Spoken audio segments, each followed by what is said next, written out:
ఈషా పాటల గురించి పాటలు విన్నప్పుడు, ఎందుకంటే మీరు చేసిన మెలోడీ పాట అయితే చాలా బాగుంది. నాకు కూడా చాలా ఫేవరెట్స్, అన్నీ బాగుంటాయి, కానీ నాకు అందులో ఫేవరెట్ సాంగ్ అలజడులు సాంగ్. అండ్ దాంతో చాలా మెమరీస్ కూడా ఉన్నాయి, ఎందుకంటే ఇటలీలో జరిగిందనమాట అది. ఇంకా ఏదో మాయలే షూట్, చాలా చల్లగా ఉంది అక్కడ. నాకు కంపెనీ నరేష్ ఇచ్చారు. సో నాది శారీస్ అనమాట, కాస్ట్యూమ్స్. సో అండ్ ఆ -1లో ఆ క్లైమేట్ ఎక్స్పీరియన్స్ అవ్వడం కూడా నాకు ఫస్ట్ టైం. సో అందరూ అంటే లిటరలీ అందరు వణికిపోయారు, shivering and not wearing anything. So yeah, but it's worth. చాలా బాగా వచ్చాయి సాంగ్స్. ఆ 2 సాంగ్స్ చాలా మంచి మెలోడీస్ అండి. సో విన్నప్పుడు ఎంత బాగుంటుంది మనకి, విజువల్గా చూసినప్పుడు కూడా అంత బాగుండాలి. సో అందుకు మన ఇటలీకి వెళ్ళి అంత మంచి మంచి లొకేషన్స్ అంతా చూసి షూటింగ్ చేయడం జరిగింది.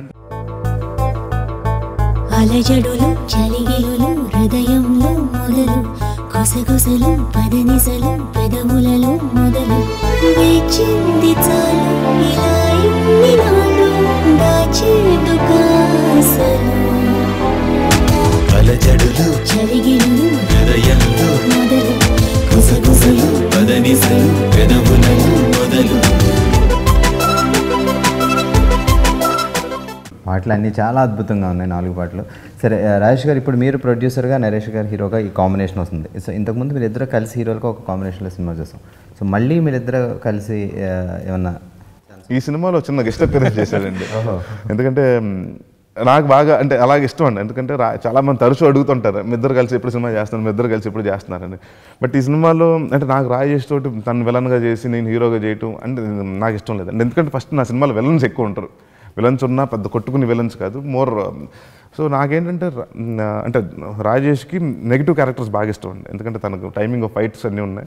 సో నాకు ఎప్పుడు చెప్తుంటే నేను ఎప్పుడు విలన్గా చూడలేదు. ఎందుకంటే ఇంట్లో చాలా అన్నయ్యగా చూసి, ఎందుకంటే ఆడియన్స్ కూడా బాగా తెలుసు అండి, రాజేష్ నరేష్ బ్రదర్స్ అని తెలుసు. సో ఏదన్నా ఒక క్యూట్ సర్ప్రైజ్గా ఉంటే బాగుంటుంది అనుకుంటే ఒక సాంగ్లో సడన్గా డైరెక్టర్ గారు అన్నారండి. అసలు నేను ఎప్పుడో అనుకున్నామండి, మైండ్లో ఉంది, అంటే నేను ఎక్స్ప్రెస్ కూడా చేయలేదు. చాలామంది అడుగుతుంటే చేద్దాం అనుకుంటున్నాం కానీ అంటే సడన్గా ఒకరోజు డైరెక్టర్ గారు వచ్చి సాంగ్ జరుగుతుంటే రాజేష్ గారు యాక్ట్ చేస్తున్నారండి అన్నారు. నాకు అర్థం లేదండి. అంటే సత్యం రాజేష్ ఎవరు, ఏ రాజేష్ అంటే అదేనండి మన ఆర్యన్ రాజేష్ గారు యాక్ట్ చేస్తున్నారంటే నాకు అర్థం లేదు. తను ఏం చేస్తానండి, ఇప్పుడు సినిమాలో హీరో నేను కదా అన్న. లేదండి మీరు మోసం చేయటం అసలు రాజేష్ గారితో స్టార్ట్ చేద్దాం అసలు, అంటే తను ఎలా దోచుకుంటూ ఉంటాడని అక్కడి నుంచి తను ఫస్ట్ తనకు చేస్తే బాగుంటుందండి, క్యూట్ సర్ప్రైజ్ లాగా ఉంటుందని. సో తను చేయడం జరిగిందండి ఈ సినిమాలో. సో ఓవరాల్గా చూస్తే ఫుల్ మీల్స్లా ఉంది ఈ వింటుంటే. సో ఎప్పుడు ప్రేక్షకులకి ఇస్తున్నారు ఈ బందిపోటు? ఈ బందిపోటు 20వ తారీఖున, ఫిబ్రవరి 20వ తారీఖున 2015 సంవత్సరం ఫిబ్రవరి 20వ తారీఖున రిలీజ్ అవుతుందండి. 11 గంటలకి ఒక షో, 2ంటికి ఒక షో, 6ంటికి ఒక షో, 9ంటికి ఒక షో, అలా స్టార్ట్ అవుతుంది. అండ్ డెఫినెట్గా అంటే it's gonna be like laughing right అండి. ఎందుకంటే నా సినిమాలు ఈ మధ్యకాలంలో కొంత నేనే విన్నానండి, బయట చెప్తున్నప్పుడు ఎక్కువ స్పూఫ్లు అవుతున్నాయి, ఎక్కువ ఇదే అవుతున్నాయి, కొంచెం స్లాప్స్టిక్ కామెడీ అవుతుంది, హ్యూమర్ మరి అంటే అంటే మీరు ఎక్కువ జోక్ కామెడీ నవ్వించాలన్న ప్రయత్నంతో ఎక్కువ కామెడీ పెట్టేస్తున్నారు. అలా కాదు, కొంచెం కథ తక్కువైపోతుంది. సో కథతో పాటు కామెడీ అని ఎప్పటి నుంచో అది 1 year నుంచి మైండ్లో తిరుగుతుందండి. సో ఇది అంటే జనరల్గా కాంప్లిమెంట్స్ ఇచ్చినప్పుడు ఎంత బాగా తీసుకుంటాం, కంప్లైంట్స్ చెప్పినప్పుడు కూడా అంతే బాగా తీసుకుంటాను నేను. సో ఎందుకు ఇది అవుతుంది, ఏంటి మిస్ఫైర్ అవుతుంది, ఏంటి అనుకుని okay this is what people are expecting. అండ్ ఇంకోటి ఏంటంటే ప్రెషర్ ఏంటంటే ఇప్పుడు కామెడీ అంటే ఒకప్పుడు నేను చాలా సునీల్ గారు ఇలాగ చేసేవాళ్ళం. ఇప్పుడు ప్రతి సినిమాలో కామెడీ అంటే పెద్ద హీరోలు అన్ని సినిమాలో కామెడీ ఎసెన్షియల్ అయిపోయిందండి. సో ఆ కామెడీ అన్నది మెయిన్ సోర్స్ ఆఫ్ ఎంటర్టైన్మెంట్. ఇప్పుడు ఇవాళ సినిమాకి వస్తుంటే ఎంటర్టైన్మెంట్ ఉందా, కామెడీ ఉందా అంటే సినిమా ఇదివరకు అయితే ఒక నవరసాలు ఉండేయండి. ఇవాళ ఏంటంటే ప్రతి ఒక్క లైఫ్లో మెకానికల్ అయిపోయారు కాబట్టి కొత్తగా ఉండాలి, అంటే కొత్తగా నవ్వించాలి, అంటే కొత్త పదప్రయోగాలు చేయాలండి. సో నాకు తెలిసి అంటే నా పర్సనల్ ఫేవరెట్ ఏంటంటేనండి ఇద్దరు రైటర్స్ అండి. ఇప్పుడు నాకు త్రివిక్రమ్ శ్రీనివాస్ గారు రైటింగ్ అంటే చాలా ఇష్టం అండి. అంటే కట్టే కొట్టే తెచ్చేలా ఉంటుంది. అలాగే ఇంద్రగంటి గారిదండి ఒక style of writing. So I think so ఈ సినిమాకి నాకు డైలాగ్స్ మంచి పేరు వస్తుంది. అంటే మోర్ అంటే కొత్తగా చెప్పే డైలాగ్స్ నరేష్ కొత్తగా ఉంటుంది. అంటే ఫిల్మ్ డైలాగ్స్కి ఐ థింక్ సో ఫస్ట్ మార్కులు కొట్టాలంటే ఐ థింక్ సో డైరెక్టర్ గారు డైలాగ్స్ కొడతారు, దాని తర్వాత డైరెక్షన్ కొడతారు, దాని తర్వాత నేను యాజ్ అన్ యాక్టర్గా వస్తానండి. 3rd or 4th వస్తాను నేను. అలా ఉంటుంది అనుకుంటున్నాను. నేను ఎప్పుడు స్క్రిప్ట్ రాసిన తర్వాతే స్టార్ ఎవరో డిసైడ్ చేస్తాను. ఇప్పుడు స్టార్ కోసం క్యారెక్టర్ క్రియేట్ చేయమంటావా? యా.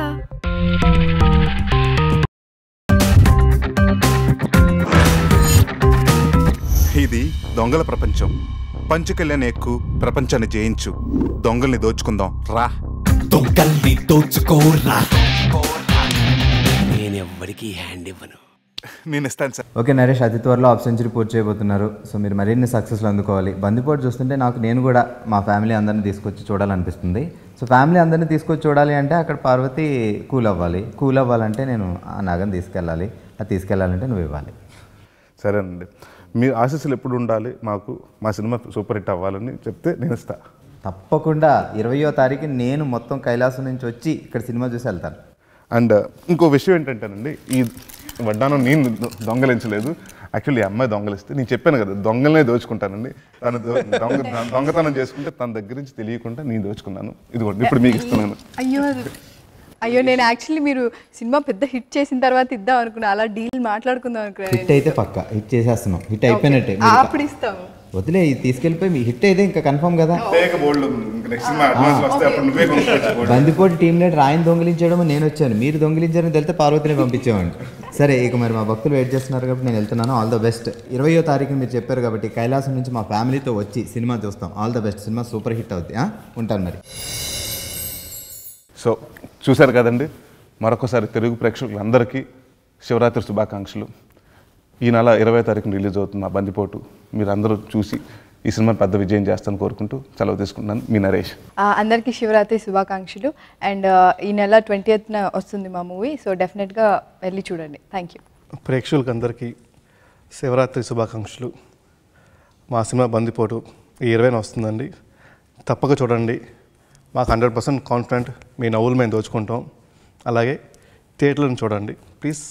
పైరసీ మాత్రం ఎంకరేజ్ చేయొద్దు. Thank you.